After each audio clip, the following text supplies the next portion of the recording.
কি প্রয়োজন আছে? কারণ এই জগৎবাসীকে শিক্ষা দেওয়ার জন্য যে তোমরা এই ভবসিন্ধু পার হতে হলে, এই সাগর, এই দুঃখময় জগৎ থেকে মুক্ত হতে হলে তোমাদের যথার্থ সদ্গুরু গ্রহণ করতে হবে।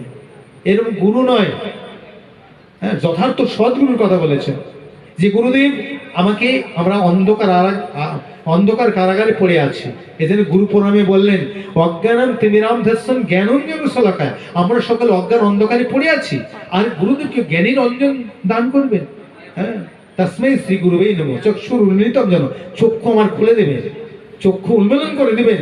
আমরা কিছু মায়ার দ্বারা আচ্ছন্ন হয়ে আছে, ভগবানকে দেখতে পাচ্ছি না, বুঝতে পারছি না।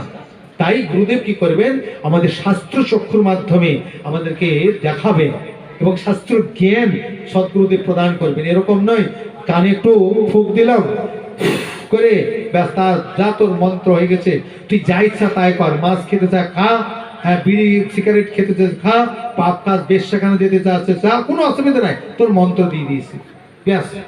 এটা নয়, এটা শাস্ত্রের কথা নয়। মন্ত্র, আমরা অনন্তকাল ধরে বিভিন্ন পাপ কার্যে লিপ্ত আছি, মন বিভিন্ন বিষয়ের দ্বারা আবদ্ধ হয়ে আছে।